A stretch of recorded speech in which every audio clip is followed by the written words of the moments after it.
Magandang araw sa inyong lahat. Ngayon, ang pag-aaralan natin ay reducing lowest term. Handa na ba kayo? Umpisahan na natin.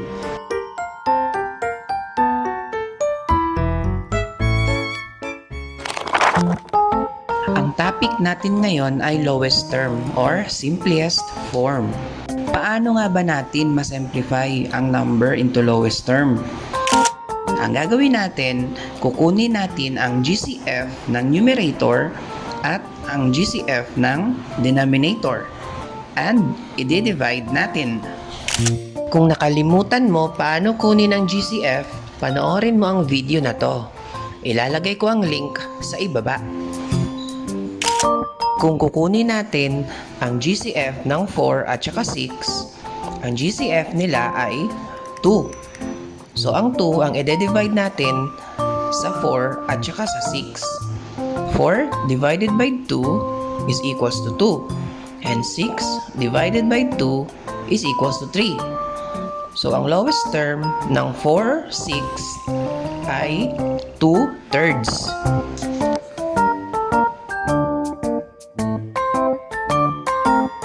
Example number 2, 9/21. Una, ang gagawin natin ay kukunin natin ang GCF ng 9 at saka 21. At pag nakuha na natin, ay i-divide na agad natin. Ang GCF ng 9 at saka 21 ay 3. So, i-divide na natin. 9 divided by 3 is equals to 3. 21 divided by 3 is equals to 7. So, ang lowest term ng 9/21 ay 3/7.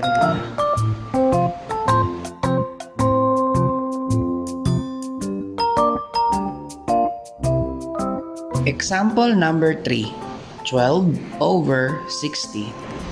So, kukunin natin ang GCF ng 12 at saka 60. Ang GCF ng 12 at saka 60 ay 12. So, i-divide na natin. 12 divided by 12 is equals to 1. 60 divided by 12 is equals to 5. So, therefore, ang lowest term ng 12 at saka 60 ay 1/5.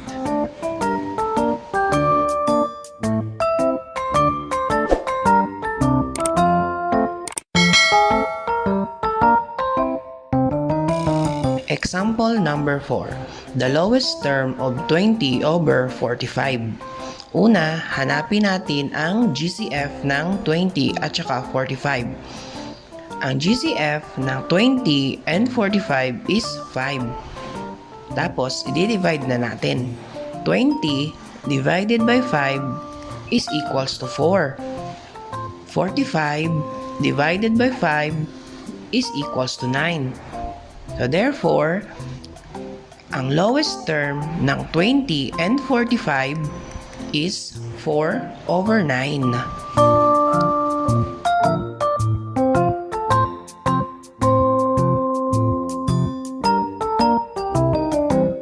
Example number 5, the lowest term of 18 and 24. Una, hahanapin natin ang GCF and then i-divide natin. Ang GCF ng 18 at 24 ay 6. So, 18 divided by 6 is equals to 3. 24 divided by 6 is equals to 4. Ang lowest term ng 18 and 24 ay 3/4.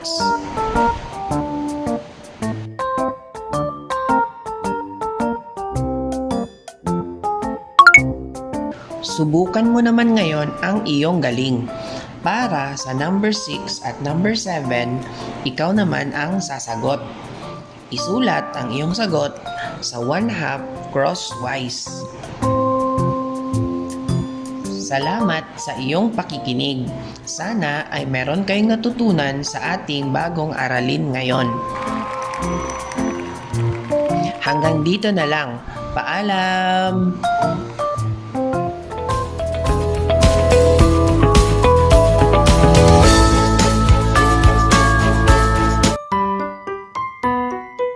Magandang araw sa inyong lahat. Ngayon, ang pag-aaralan natin ay reducing lowest term. Handa na ba kayo? Umpisahan na natin.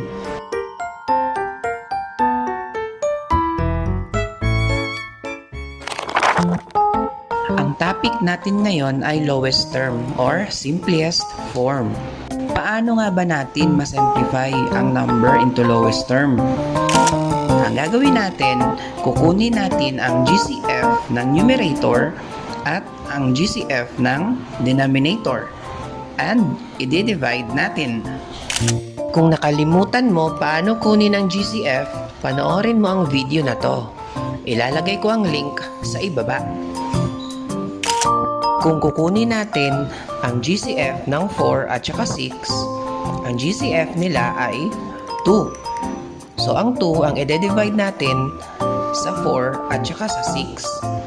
4 divided by 2 is equals to 2. And 6 divided by 2 is equals to 3.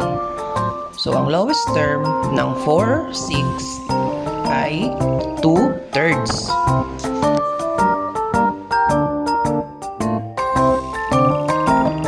Example number 2, 9/21.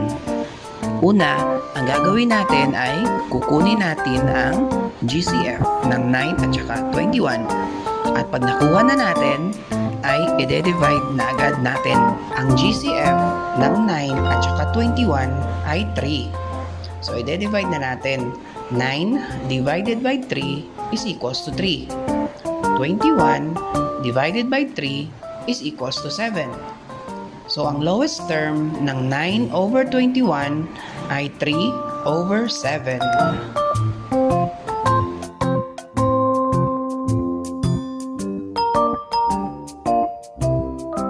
Example number 3, 12/60. So, kukunin natin ang GCF ng 12 at saka 60.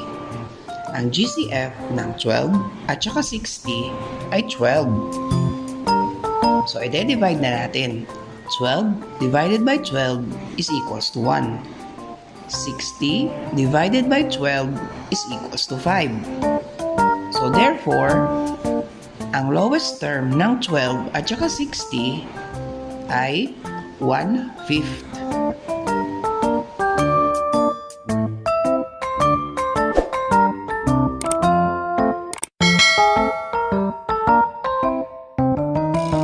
Example number 4, the lowest term of 20/45. Una, hanapin natin ang GCF ng 20 at saka 45. Ang GCF ng 20 and 45 is 5. Tapos, i-divide na natin. 20 divided by 5 is equals to 4. 45 divided by 5 is equals to 9.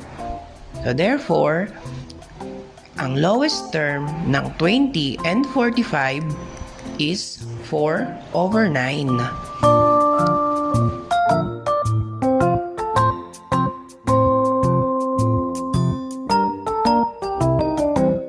Example number 5, the lowest term of 18 and 24. Una, hahanapin natin ang GCF and then i-divide natin. Ang GCF ng 18 at 24 ay 6. So, 18 divided by 6 is equals to 3. 24 divided by 6 is equals to 4.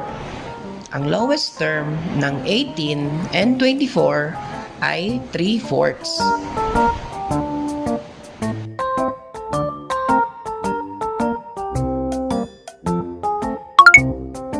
Subukan mo naman ngayon ang iyong galing.